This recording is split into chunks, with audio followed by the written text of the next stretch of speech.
పేరు లకే బాబురావు, మా నాన్నగారి పేరు లకే బొంజుబాబు, మా అమ్మగారి పేరు లకే రత్నాలమ్మ. మాది అల్లూరు సీతారామరాజు జిల్లా పాడేరు నియోజకవర్గం జీకేవీధి మండలం దేవరపల్లి గ్రామ పంచాయతీ చెందిన మారుమూల ట్రైబల్ విలేజ్. నేను ఈ స్టేజ్ మీద ఎక్కి మాట్లాడుతున్నానంటే ఈ స్టేజ్ మీద ఉన్నటువంటి సీఎం గారు, అలాగే డిప్యూటీ సీఎం గారు, అలాగే హోంశాఖ మంత్రి వర్యులు దయవలన. ఎందువలన అంటే ఎప్పుడో అర్ధంతంగా ఆగిపోయిన ఈ నోటిఫికేషన్ ఫుల్ఫిల్ చేసి మాకు ఒక నూతన ఉత్సాహాన్ని పొందించి మా జీవితాలకి వెలుగులు నింపిన సీఎం సార్ కి, అలాగే డిప్యూటీ సీఎం సార్ కి, అలాగే హోంశాఖ మంత్రి వాళ్ళకి నా హృదయపూర్వక ధన్యవాదాలు తెలియజేస్తున్నాను. గట్టిగా చప్పట్లు కొట్టి అభినందించండి.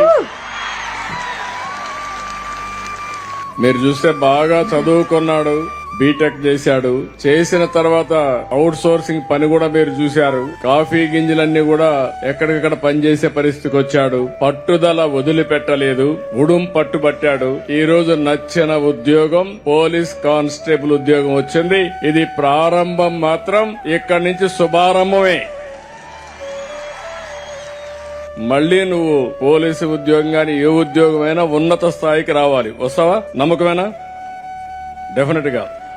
నాకు ఇంతటి ప్రోత్సహిస్తున్నటువంటి రాష్ట్ర సీఎం నారా చంద్రబాబు నాయుడు గారికి, అలాగే డిప్యూటీ సీఎం పవన్ కళ్యాణ్ గారికి, అలాగే హోంశాఖ మంత్రి వాళ్ళ అనిత గారికి నమస్కారం తెలుపుతూ ముగిస్తున్నాను. నేను మనస్ఫూర్తిగా అభినందిస్తున్నా.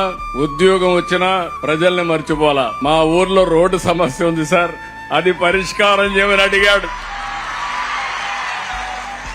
అది నిజమైన వ్యక్తిత్వం, మంచి మనసు. పక్కనే మా డిప్యూటీ సీఎం గారు ఉన్నారు. బాబురావు గ్రామానికి రోడ్డు వేయించే బాధ్యత డిప్యూటీ సీఎం గారు తీసుకుంటారని విజ్ఞప్తి చేస్తున్నా. Thank you.